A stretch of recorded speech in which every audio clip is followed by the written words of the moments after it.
Thanks very much. I just in case it feels like I'm looking over your heads, I actually am. I had some laptop issues this afternoon, and I've got my notes on my laptop, which is just here. I'll try and look as much as I can kind of towards you all, but yeah, for the first kind of 15 minutes whilst I'm looking at some notes on my laptop and before the PowerPoint, I'll be yeah, just kind of looking over your heads for a little bit. So as the title suggests, yeah, you can stay on this slide for the next kind of 15 minutes if you want, Constance. Thanks. Is it you controlling it, Constance? Yeah. So yeah, this discussion is entitled "Landscapes of Collective Memory: The Contested Use of Counter-Extremism in Post-Conflict Societies," and I'll come to that, what that might mean in a minute. But I just want to say thanks so much for inviting me, the Schaeffer Centre and team.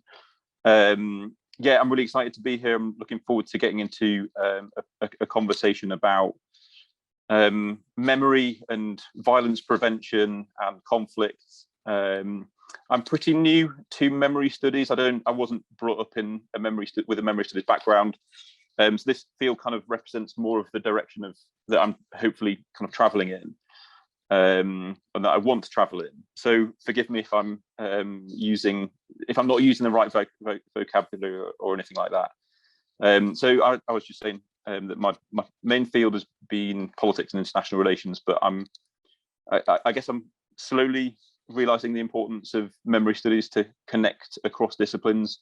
So it's been a lovely transition across, and yeah, I'm really looking forward to being poked in some hopefully useful directions. So I'd love to hear your thoughts and critique and comments as we move into the discussion. So yeah, I'm Tom. I work at the University of Warwick.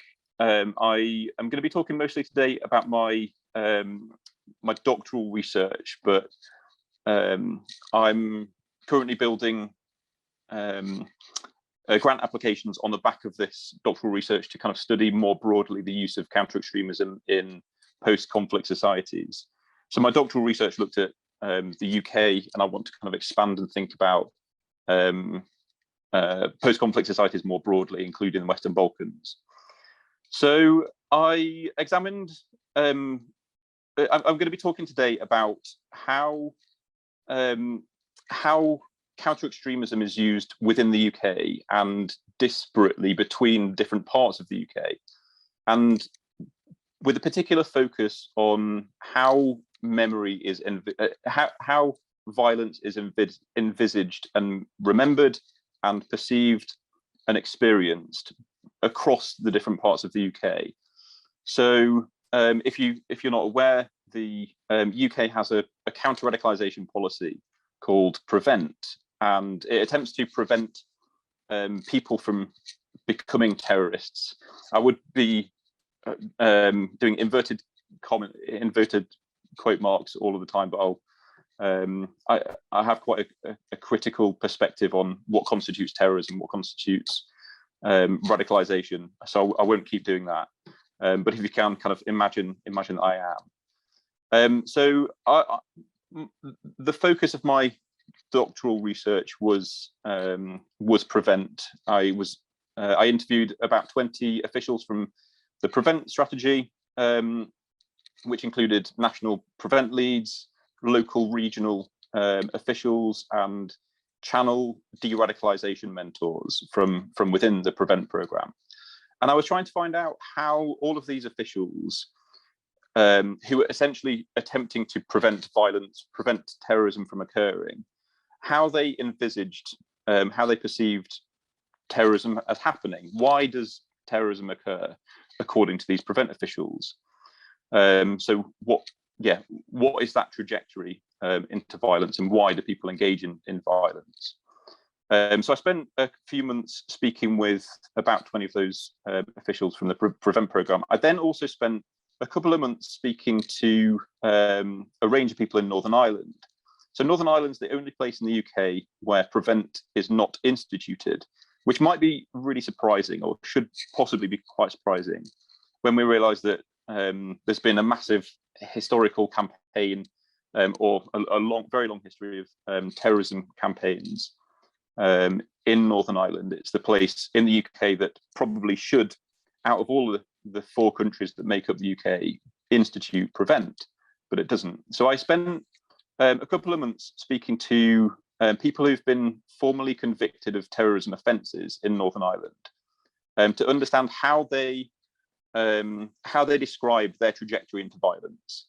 So how do the ideal type constituents of prevent talk about their movement into terrorism and out of terrorism? How and why do they engage in it, and how and why do they disengage from it? So yeah, I spoke to about 30 former combatants from the Troubles, and I also spoke with a handful of peace workers in and around Belfast as well, and also a barrister who had prosecuted a couple of hundred terrorism cases during the conflict. So I was trying to understand how these two worlds of knowledge and memory about violence, how far they connect with each other and how they clash. So how the trajectory into violence is perceived by Northern Irish fighters from the conflict. How do they speak about their trajectory into violence and their engagement in it? And then 12 miles across the Irish Sea, how is violence envisaged, and how is the trajectory into violence envisaged over the water? And do those kind of experiences and perceptions about violence match, or are they completely incompatible with each other? And so I guess ultimately I was trying to figure out if prevent makes sense as a violence prevention strategy in relation to the experience of people who've actually kind of been there and done that, for want of a better phrase. So I guess questions that I'm interested in are what memory exists between and across the UK about terrorism and its causes, and how to resolve it, how to resolve terrorism. And can prevent, ultimately, and this is where my postdoc research is moving, can prevent, or the premises of prevent, make sense in a context that has experienced a lot of violence, far more than mainland Britain itself? And if so, why is prevent not instituted in Northern Ireland? So yeah, could prevent or any sort of counter-extremism, counter-radicalization program work there? So I guess my puzzle is, I became puzzled when I was doing my fieldwork in Northern Ireland by the perception of violence and the perception of terrorism, because I'd already conducted a few prevent interviews by that point, and I'd never lived in a conflict zone. I've not really experienced much outside of like where I've grown up and that sort of thing. So I've always lived in relatively peaceable environments where there's no kind of peace walls, there's no iron gates that shut every night. So spending time in Northern Ireland, I was struck by how central the memory of conflict was in that place, where there are peace walls, there are gates that shut every night to prevent conflict between communities. There are still bullet holes in walls and murals everywhere that remember the conflict. And so I was kind of taken aback by the amount that conflict and societal division and politics, I guess, is central to identity in Northern Ireland. And that a lot of that experience seems completely absent within programs like Prevent, and particularly Prevent itself. And there was one moment in my fieldwork where I was told that Prevent was nonsense, and this was by this was when I was in Northern Ireland.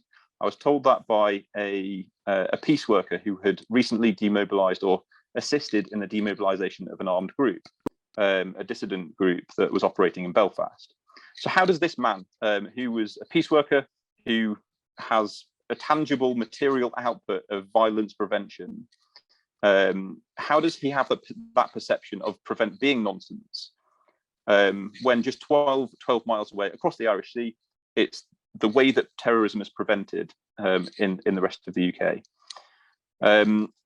So what I'm going to do in this presentation is to outline how we might analyse memory in the context of violence prevention, particularly regarding what is called terrorism, by looking at different parts of the UK, particularly the Northern Ireland divide from the rest of mainland Britain.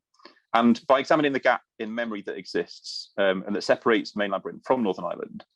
And I'm going to make the argument that we should take the memory of violence in places with lots of experience of violence more seriously, and that prevent categorically doesn't do that, doesn't appear to do that. If you're interested or confused about why we might analyse what might be called the historical conflict of the Troubles in relation to contemporary threats, post 9/11 threats maybe, feel free to throw out some questions as the discussion opens. I'd love to have a conversation about that. But what I'm going to do first is to talk for maybe 5-8 minutes about giving a brief history of the island of Ireland, and it's something that could occupy several PhDs, but I want to speak about a few moments of the island of Ireland's history, because it was remembering history was central to all of the interviews that I carried out, and it's remembering the history helps us to understand why murals exist in the way that they do, why there are still bullet holes in the walls, why there's still peace walls, why there's the gate that shuts, and so the longer history of the island of Ireland, whilst it wasn't necessarily always present in my interviews explicitly, a lot of the time, or in fact, across all of my interviews, it was necessary to consider that long history in order to more fully understand what was being said in those moments, and hopefully that will become clear as I talk you through some of my interview findings, and I'll show you a couple of pictures as well, and there might be some references back to history. That might seem important. So, as we hear about some of the kind of history that has made Northern Ireland what it is, consider how this history might stand in relation to counter-extremism programs, whether that's the UK's own Prevent program or counter-extremism more broadly. And kind of as I'm talking, think how these counter-radicalization, counter-extremism programs might connect with, or alternatively might ignore, the memory that is being negotiated in this particular region that has experienced so much violence. So if it does feel strange in relation to contemporary counter-extremism, whilst I'm talking about the 1500s in the island of Ireland, a useful question might be to bear in mind: does Prevent consider anything like such a history in order to explain why its constituents might present signs of risk? So is there any history that Prevent can look back to think, oh yeah, that is why somebody might move into terrorism? And a last note before I jump in, for those of you who are maybe less familiar with the island's history, Loyalists are those who would ascribe or affiliate with the island, with the relationship with Britain. So if you're a Loyalist in Belfast, you think that the UK, which includes Northern Ireland, should remain as one, and you're loyal to Britain and Queen, I guess. A Republican, on the other hand, are those who are critical of the idea of the United Kingdom because they want ultimately reunification of the island of Ireland. So Loyalists and Republicans, I guess, are the two sides.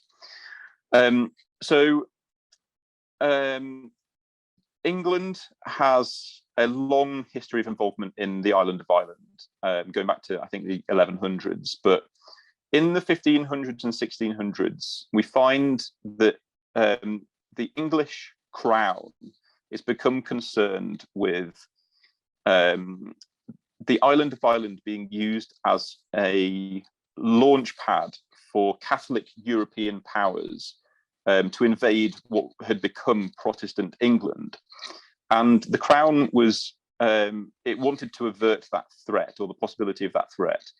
And so it wanted to Anglicize the island of Ireland in order that the island of Ireland was then not used as a launching post for an invasion of mainland Britain by these France and Spain. So what it decided to do was to begin a series of plantations, and so planters, settlers, essentially it was kind of an early form of colonialism. Settlers from England, Wales, and Scotland started to move over en masse, especially into the northeastern part of the island of Ireland. And this obviously upsets pretty well the indigenous Catholic population, the Irish natives, especially as the political establishment became Anglicized, which had the implications of, which resulted in the Irish language being banned. Catholic rituals were forbidden for taking place. Catholics couldn't hold public office. They then found it hard to get jobs. There was essentially a systemic discrimination established after this, after the plantation started to take place on an industrial scale. And obviously that resulted in quite a lot of conflict, and a lot of those rebellions, i.e. the uprisings of the natives against these new planters, were put down quite brutally.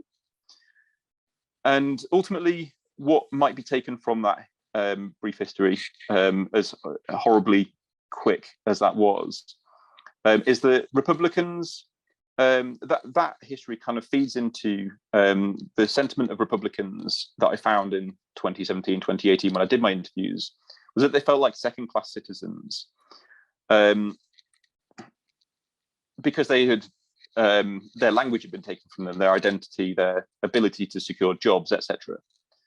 Equally, as the new planters arrived from Scotland, from Wales, from England, they were they felt like they were kind of in the sea of insecurity, because they had arrived in this new land to secure the island of Ireland as a Protestant nation, or as a Protestant bulwark against the European powers. So the natives were, the new settlers, the new planters, felt like they were being besieged as the Irish natives rebelled against the new settlers that arrived. The siege of Derry is a particularly good example, where the new Protestant population built the city walls to protect them from Catholic invasion, and ultimately they withstood a siege in that city, and a celebration of that of their success, i.e. of overcoming that siege, is still remembered in today.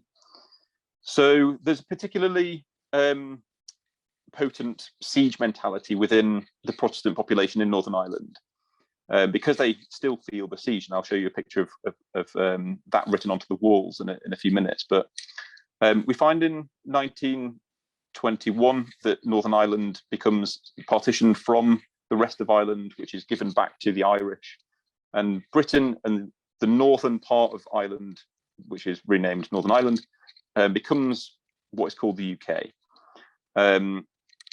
From the 1920s up until 1960, that northern part of Ireland, which now houses a lot of Protestants and a lot of Catholics, I don't know, it might be about 50-50 split roughly, it was set up to protect basically Protestant interests.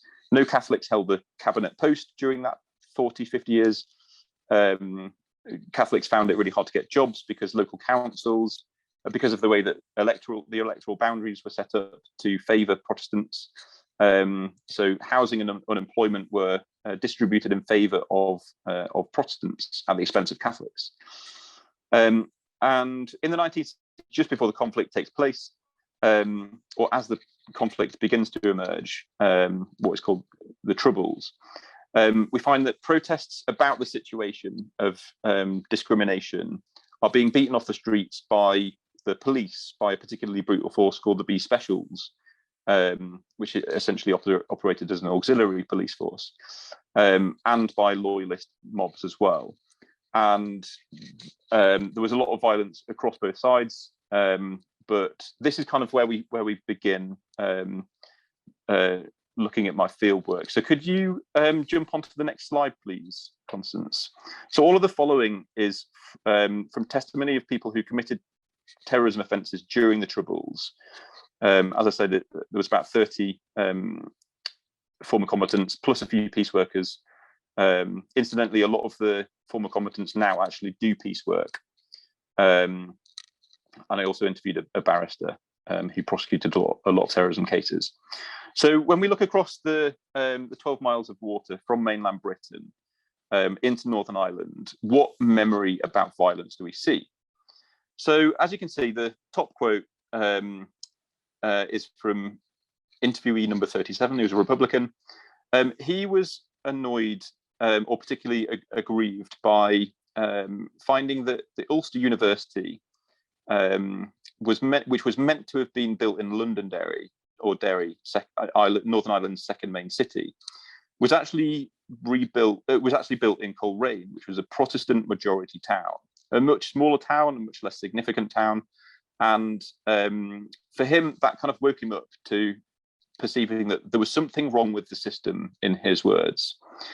That was one small example in a long line of stuff that he brought up that contributed to his involvement, but there was something wrong with the system, with the Ulster University being his example. Republican number 23, another interviewee suggested that, or said for him that an inability to vote in local elections meant that he and his family found it really hard to get housing, to get a job. And he concluded that this isn't right. It's quite ridiculous that you could not change the structure of the state. And he pointed as well to how protests, democratic protests and street marches and stuff were being beaten off the streets. For a loyalist, interviewee number 41, he said that we knew that the police and army, and this I guess is into the 1970s, he said that we knew that the police and the army weren't being allowed to take the IRA on and were being handcuffed. So that's why a lot of young men became frustrated. They felt the IRA were acting with impunity and there was nothing being done against them to hit back. And we believed the way to hit back was a loyalist paramilitary group, and the one we joined was the UVF. So in these three short examples, we can see that all of them are pointing to some external problem, an external environment that isn't right, that there's something wrong with, and something needs to change. Political reform of in some way should take place, and there's some injustice that has gone on. There's a material grievance that is being pointed to, and across all of my interviews, that was the case. They were all very articulate in explaining how and why they became involved, pointing to examples like this. And each interview, I might have spent, 50, 60 hours in their company, and they were all detailing really specifically how and why they became involved in these sorts of ways. We'll find in a few minutes that prevent and counter-radicalization strips away the materialities of these sorts of grievances and makes them into perceived problems, into imagined grievances, and ultimately the whole experience of being human is psychologized. Could you flip on to the next slide, please?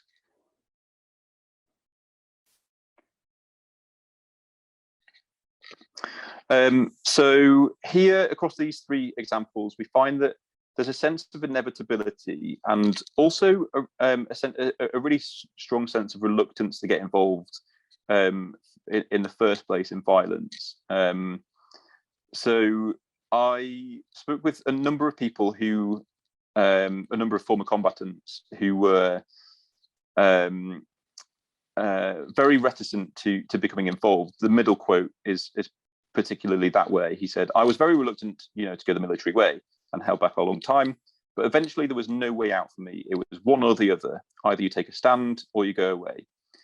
That was pretty common amongst both sides, Republicans and Loyalists. There was a lot of deliberation that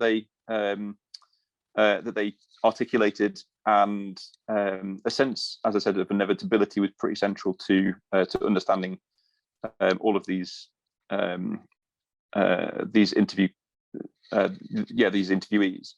The top one was the top example. The top quote is from a peace worker. He was the one who supported the armed group to demobilize. He said, "I think in too many cases, certainly in my experience, there's no alternative but to engage in violence because people feel it is the only possible solution to what they see as a grievous wrong." So even for a guy who didn't actually become involved in violence himself, there is a necessity almost. There's no alternative to becoming involved in violence. Could you skip through to the third one, please? The next slide, sorry. So I guess a question that I would raise there would be, can talking therapy, might talking therapy, which is the basis of counter-radicalization as it operates in mainland Britain, could that help in those situations where people feel like they have no other choice, like they have no alternatives, and there are such material grievances going on? What I want to do here is to talk about the role of the landscape and the urban environment, and as representing the memory that we've just found in the interviewees. So how does the physical landscape, I guess, connect? How does the memory evident in the physical landscape connect with the sociological understanding of violence as articulated by former combatants? And the picture on the left-hand side is in fact, I'll start with the one on the right. So this was a particularly striking moment. It was one of my first days in Belfast, and as I said earlier, that I've never lived in a conflict zone.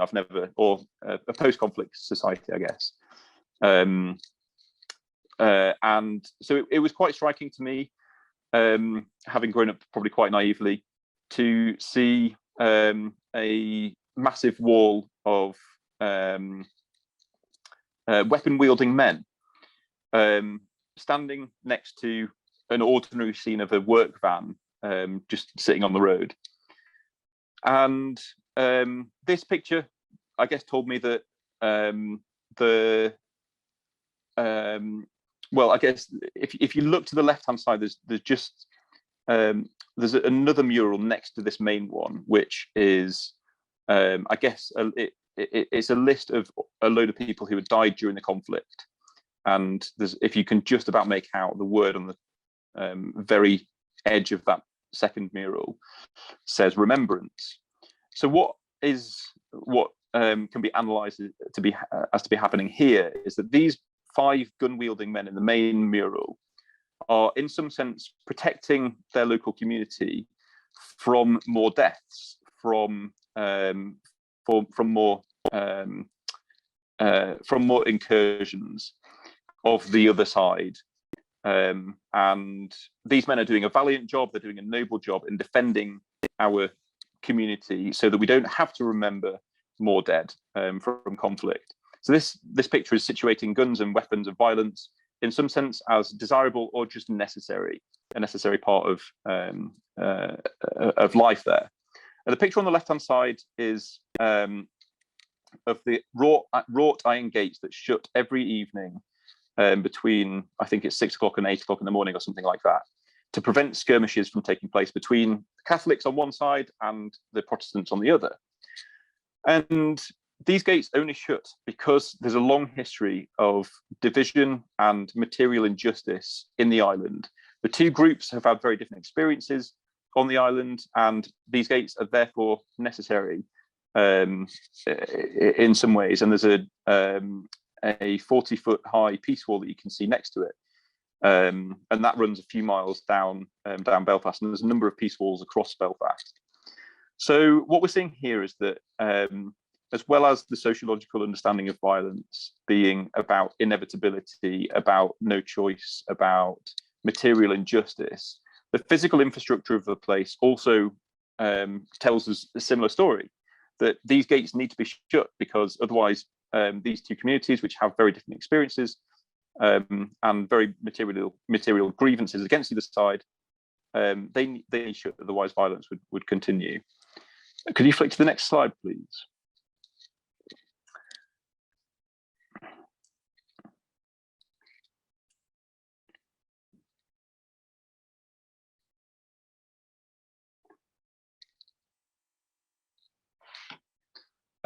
This picture I just came across, I think I might have been on a tour, but it was in the middle of a housing estate. It was, you just kind of drive up to it and it kind of stands out at you. And this harks back to the idea that Protestants, loyalists are under siege. They're besieged by the Catholic, the forces of Catholicism. And obviously there's no surrender. That's fighting talk, I guess. And yeah, it was really interesting just kind of coming across this in the middle of a housing estate.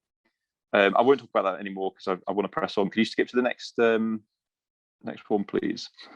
The next one is of a picture in a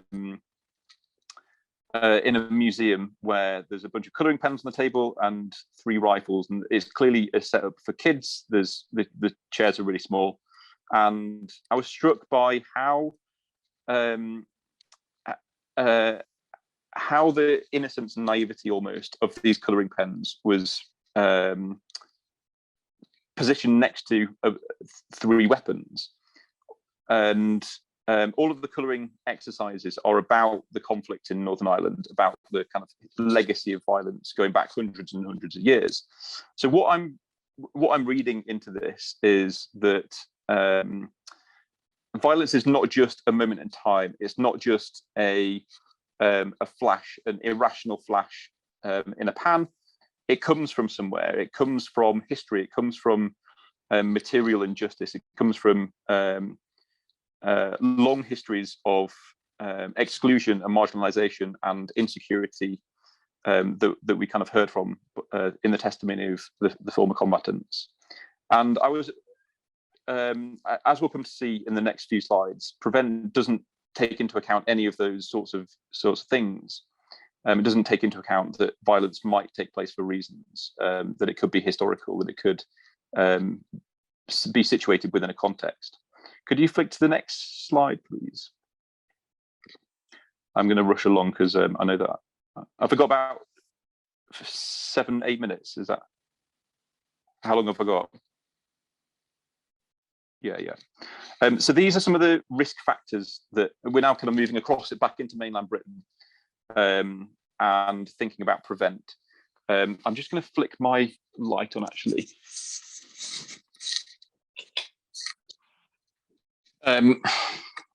So it's getting dark. So yeah, these are supposed risk factors of terrorism. As you might be able to tell by a quick glance, there doesn't seem to be much relationship to the way that violence is remembered or articulated in Northern Ireland. There might be some connection, but generally there is a lot of psychology. Okay, thanks, Brian. There's a lot of psychologizing within this list, a need to defend against threat, a need to redress injustice and express grievance, a need for status, susceptibility to indoctrination. The field of radicalization studies is very much psychologized and situates the problem of political violence as an individual psychological deficiency. And we'll come to see that how that takes place in the next few slides. So could you shift forward one, please?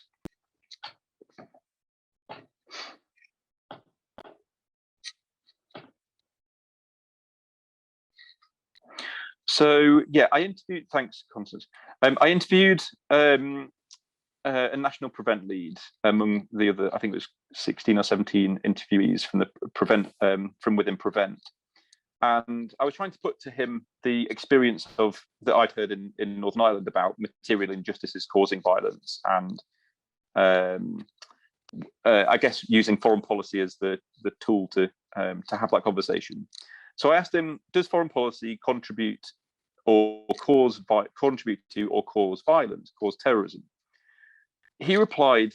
He replied in a really interesting way. He said, if we're saying, is foreign policy an issue which is discussed by people and causes resentment and anger from a lot of people? Then yes, foreign policy definitely plays a role in leading some people to believe that terrorism is an answer to their problem. So in this excerpt, we find that foreign policy doesn't actually matter. Foreign policy can be as just or as unjust as it is, but ultimately that whatever is happening with our selling arms to Saudi Arabia or our involvement in the Afghan and Iraq wars, it doesn't matter how many people we've contributed to droning. Those materialities, they exist, but they don't matter for why terrorism occurs. Instead, people's perceptions of these problems are the problem themselves. So this national prevent lead is stripping away the meaning or the implications of materialities and making the problem the individual perception. Could you flick forward a slide, please?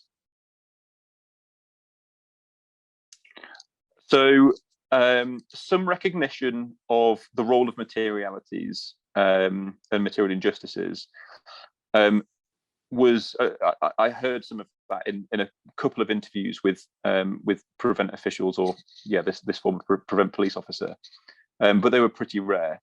This one was one of the more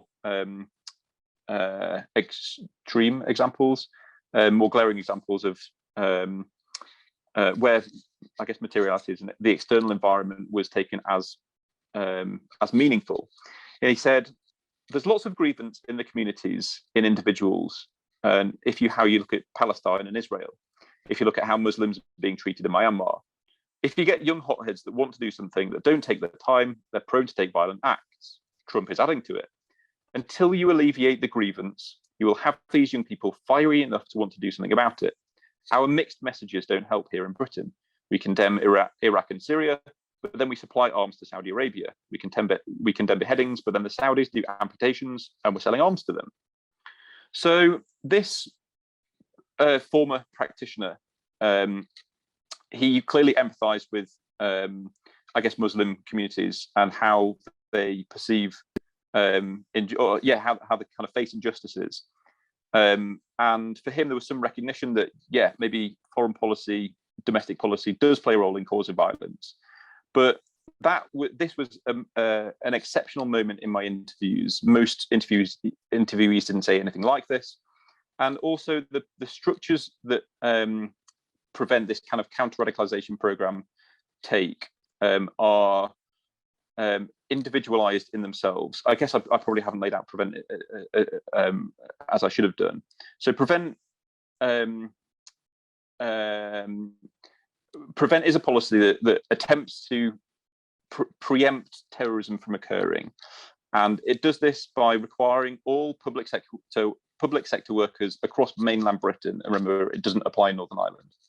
It requires all public sector workers to report signs of radicalization. So the list that you saw a few minutes ago.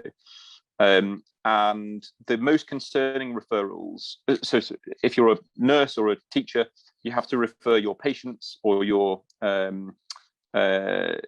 pupils into this prevent program. And prevent then sorts the most dangerous, risky sounding cases and offers a series of interventions. The most concerning cases go up to Channel, which is the de-radicalization arm of Prevent, for a one-on-one, quite intensive, basically social service work intervention. So the whole system is set up to take individuals that might sound concerning and give them an individual level intervention. And particularly with Channel, a lot of the intervention is a one-on-one discussion session with a Channel mentor. They also support Channel cases into better housing. They help them find more friends, they get them a job, and they get them mental health support. So the whole structures of Prevent and Channel is situated around reforming the individual rather than reforming the material grievances or the material injustices that are going on. So Channel doesn't stop Britain supplying arms to Saudi Arabia, even though in this Prevent police officers account, that produces violence, or it contributes to the incidence of violence and terrorism. So I've left a question at the bottom. Can political reform be brought about by Channel's functionality, by the functionality of Channel? Could this de-radicalisation programme ever lead to a Good Friday Agreement, like we saw in Northern Ireland, that brought that 30 years of conflict to a close? And the answer is absolutely not. It takes individuals and individualises why violence occurs by problematising that individual and fixing that individual on a psychological basis. Could you flick to the next slide, please? I think I might be finishing in a sec. I might. Okay, this example is just a prevent coordinator talking about protagonists of the Troubles, essentially as victims of abuse, and he is comparing the former combatants, people were imprisoned for 20 years or whatever in Northern Ireland and protested and all sorts, as comparable with victims of sexual abuse, which is pretty startling. It was pretty startling when I heard it. Could you flick on to the next slide, please? But I guess that shows that there is the individualization and the stripping of politics away from materialities is really, really central to the way that Prevent operates. And yeah, just to kind of bring us home, one of my interviewees, a former combatant from Northern Ireland, told me that Prevent wouldn't work in Northern Ireland because everyone would need to be de-radicalised. I guess thinking about the gates that shut every night, perhaps that's quite legitimate, including the teachers who often try and radicalise the kids. There's not enough people to do the de-radicalisation jobs. And as you can see, I'll leave that with you, the final quote about Prevent from a peace worker who said that Prevent is fucking nonsense. Yeah, I will. I'll leave that there. But I guess my overall takeaway that I'd like to leave you with would be that counter-radicalization, counter-extremism, all these sorts of programs perceive the world and perceive violence as individual problems, as psychological problems, more often than not. And they strip the memory, they strip histories from their functionality. They don't consider the long histories of why a peace gate might be in place, why a peace wall might still exist.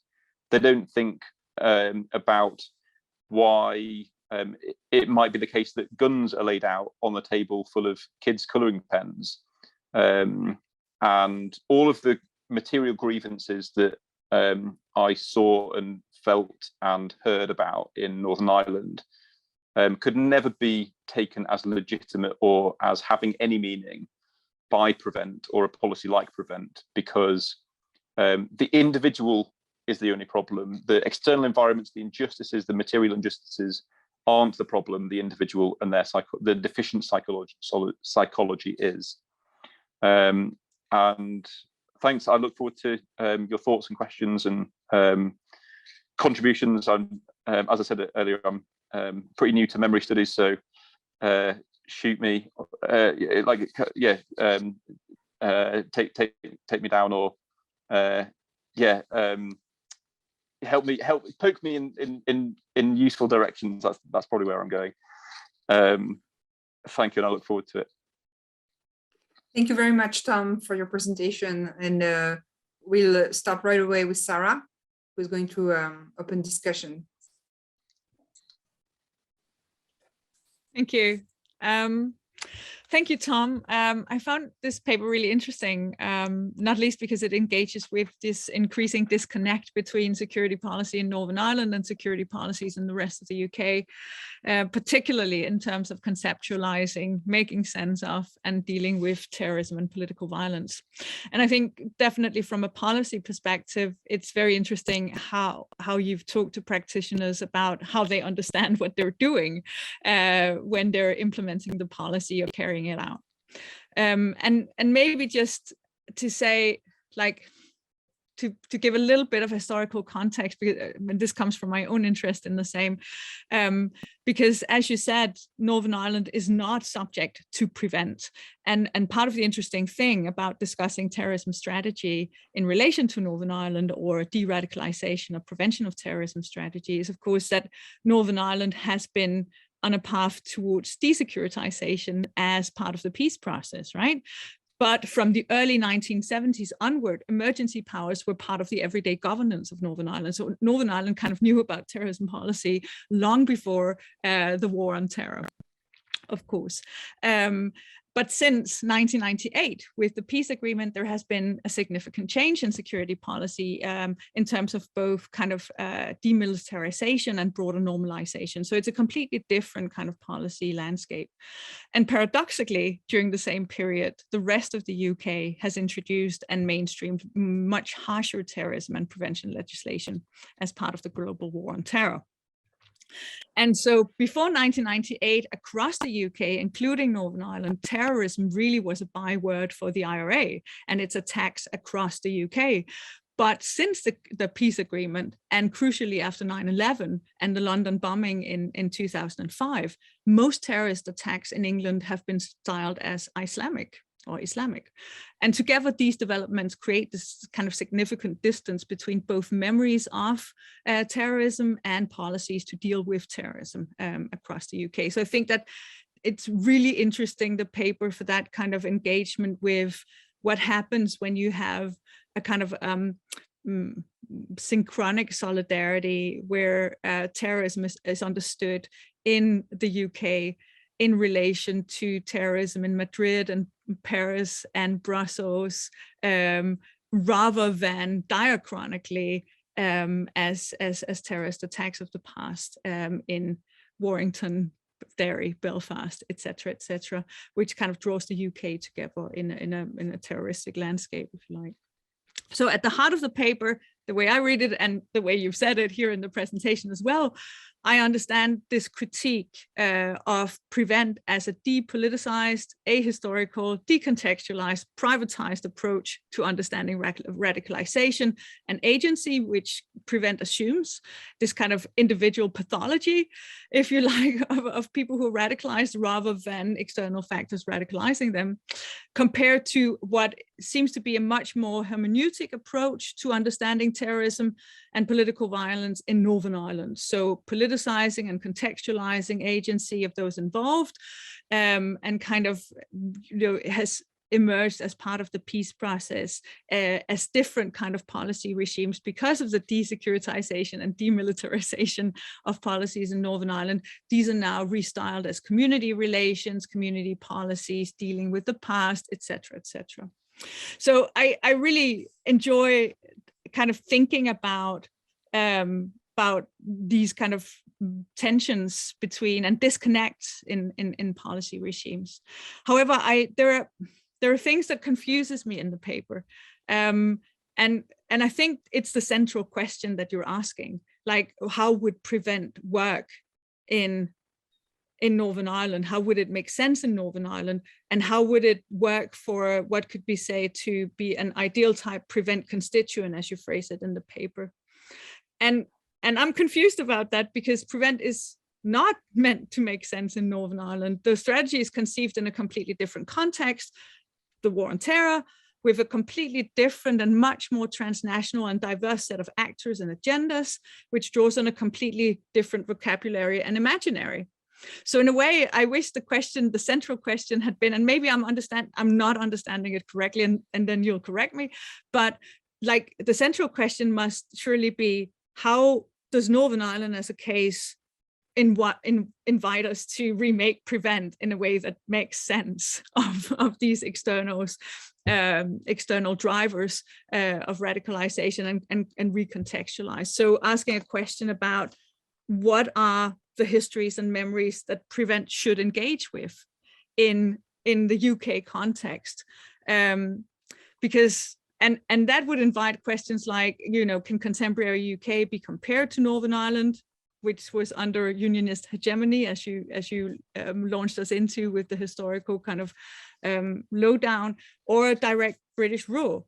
And I think like this is getting to the question portion, I guess, of many questions, because I think that there is so much to take from your research in those ways, because like the peace agreement remade the political order in Northern Ireland to factor in structural injustice, etc. Right?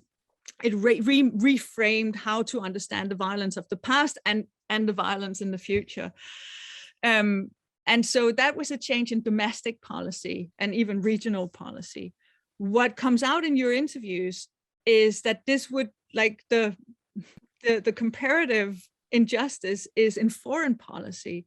And so how, you know, what structural and political injustices need to be reconsidered in that context in prevent to make room for, like, nobody's looking to make a peace agreement in the rest of the UK because there are no discernible parties that could be party to that peace agreement. So, you know, I think, okay, I'll try to get this into some concrete questions, right? So please, the first one is, explain to me, like, since nobody's trying to make prevent work in Northern Ireland, how does your question work to begin with? And should it really be the reverse? Because I understand how you show that memories and histories are quite important in terms of extending violence both into the past and future. But I would be interested to know how this would, like, how would prevent have to factor in these histories and memories that would be necessary for it to work as a strategy in the UK, not in Northern Ireland. So that's one question. And then the other question is, you clearly talked to some of your informants or interviewees about how they understood Northern Ireland as structuring their thinking about terrorism. And in the one quote you have where they do it specifically, it doesn't sound like it like they're thinking about Northern Ireland as a place apart, right? So, you know, does that mean that there is no kind of institutional memory of earlier versions of prevention of terrorism acts as they were in the 70s and 80s and 90s? Like, what is the continuation here? Or is it completely retrained on a different kind of terrorism, as I would think in many ways it is, which we have no interest in explaining with other recourse than to individual pathologies? Am I, is it back to me? Yeah, it's great if you can answer. Great, thank you so much. That was really interesting and yeah, really thought-provoking. Thanks, Sara, for your thoughts and questions. I think on the big one, you said, how does my question work begin with? I like that. Yeah, I'm not trying to make prevent work in Northern Ireland. I think I'm probably posing the questions that I do to allow reflection on what prevent actually is, how we perceive violence prevention, how we deal with memory, how we deal with conflict and externalities and injustice, I don't think prevent could work in Northern Ireland, as the loyalists suggested. The teachers would need to be de-radicalized first. And he actually said if a teacher tried to refer one of their kids, they'd get chased down the street like Frankenstein's monster. And yeah, I think that's, from what I've experienced of Northern Ireland and what I guess I'd probably expect to find if I am successful in a grant application in the Western Balkans, is that all of the context and understanding of and memory of violence in post-conflict societies don't make sense, or the counter-extremism, counter-radicalization paradigm doesn't understand those places, because what is actually happening with Prevent and the like are that they are not really interested in preventing violence. And that might sound like quite a claim, but just from my a lot of my interviewees from within the Prevent program, there's no sense of threat articulated by my by channel de-radicalization mentors, or even at points by the more senior Prevent officials. They don't appear to be interested in preventing violence. They appear much more interested in satiating demand for something to be done about the perceived threat. So I'm not trying to make Prevent make sense in Northern Ireland. That's not what I'm attempting. What I'm trying to do is to help us help us see the futility of a program like Prevent, because it doesn't work in a place that it should work, or it should be the most needed in a post-conflict society that still has bombs going off outside courthouses a couple of years ago, and has buses being burned last year, I think. There's a lot of fragility in Northern Ireland. A couple of my interviewees, the peace workers, said that the society is as divided as ever. So for me, I'm not interested in making Prevent work in a place like that. I guess what I'm trying to do is to use the experience of engagement in violence and disengagement in violence and negotiating peace, i.e. the experience of Northern Ireland, to highlight the ways in which a program like Prevent isn't actually interested in preventing violence. It's doing something else, and I guess we can have a longer conversation about what that might be.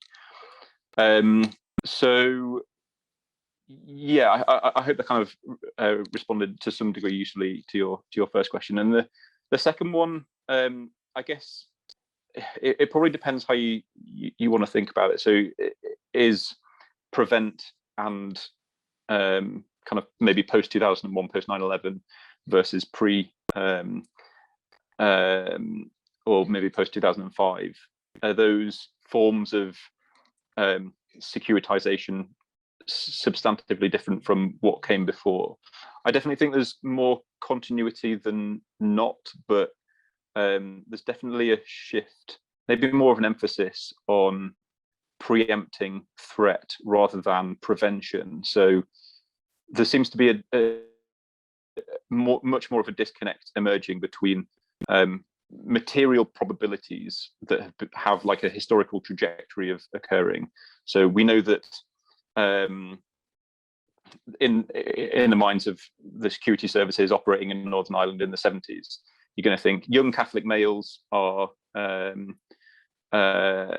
going to be more of a threat than middle-aged middle-class white women, and so we'll stick a load of them in an internment centre, because some of them that we're going to take off the streets are going to have been involved, probably to some degree, but I think that's in violence I'm talking about. But that I think that the important thing there is that some of them are going to have been involved. Some of them have engaged in criminality, whereas that's not really the focus anymore. Again, it's probably about scale and emphasis here, but what prevent and counter-radicalization, counter-extremism appear to do is to not be interested in the materiality of criminality or of violence. They seem much more concerned with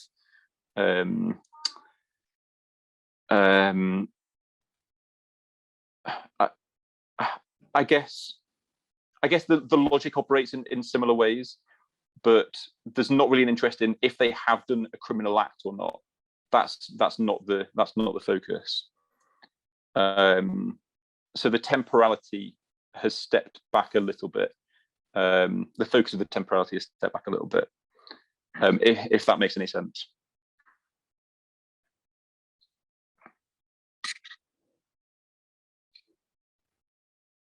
Yeah, I think what I'm getting at is, can prevent, which is a policy that's conceived to do anything other than Northern Ireland, actually, does it make sense to think about it in relation to Northern Ireland? And does it make sense to use Northern Ireland as a case that could inform how prevent works in the rest of the UK, when Northern Ireland is such a specific case with such like long drawn battle lines, and prevent is a policy which I completely agree with you that it's not, it's looking to be doing something rather than, and it is doing something, but what it's doing is not prevention. But it's conceived to deal with a completely different, qualitatively, substantively, and both in temporal and other terms, phenomenon of contemporary terrorism. And so I'm just wondering about the usefulness of drawing beyond this idea of clearly seeing that having like a longer view of how history informs your action, and memory of violence continue to shape political subjectivities and relationships between communities, et cetera, if you were to move that, and that's what I'm really interested in, how would prevent do that with the kinds of constituencies that they're targeting, like the new suspect community? It used to be the Irish community in Britain that was the suspect community, but the new suspect community is of course the Muslim community. So how would you, like, if you should draw out some of the lessons from Northern Ireland to think about specifically where prevent is meant to be doing work, which is in the rest of the UK, how would they deal with these communities in terms of the history? Like, how would you take your own lessons forward? Sure. Yeah. Okay. Thanks. That's helpful. So I guess two things. Something that is probably really important to point out is that prevent officials and national security officials talk about Northern Ireland in the Troubles as comparable with the contemporary threat. One of them, Sir Charles Farr, I think, he was the head of the OSCT, the kind of counterterrorism body of the UK, who was directly responsible for prevent. He said that there's not a fundamental difference between why people got involved in violence back then and why people get involved in violence now. It's all about ideology and personal grievances, both kind of contexts. So they connect, prevent officials themselves as well, connect the Troubles with contemporary threat, if that's a label that might be used, or contemporary perception of threat more. So they would consistently be drawing these lines of continuity between mainland Britain and Northern Ireland. It's just that it's a technicality that prevent doesn't work in Northern Ireland, because prevent is a devolved, policing and justice and everything is a devolved matter for Northern Ireland to deal with, which hides that kind of line, that line of technicality hides the fact that prevent actually wouldn't work there, because it's got a lot of experience of violence, and when you have a lot of experience of violence, potentially a system like prevent, which tries to kind of strip away all of the meaning behind that violence, it's not going to make sense in those spaces. And I guess that's probably why, for me, prevent is it appears quite problematic to I don't want to use the phrase Muslim community, but Muslims across Britain, because they perceive that, or I guess that maybe it's more easily perceived that prevent tries to strip the meaning of violence away from the materialities by a group that has experienced injustice, and so if you're seeing the UK's relationship with Israel, and you've got family in Palestine, maybe you're going to think, well, why would I'm super pissed off about the fact that we're selling arms and we're supplying Saudi Arabia that's destroying Yemen. An assemblage that takes the meaning, or takes all of the context out of that anger, that frustration, that violence, it doesn't make sense from how I'm reading it, to people who have material grievances. And so for that reason, there's a lot more continuity, if that makes sense. And so I guess for that reason, I talk about Northern Ireland as useful. I think Northern Ireland is useful because it helps us to see how meaning is stripped away through a counter-radicalization program or counter-extremism program. Yeah, no, I absolutely agree that having that more kind of diachronic approach to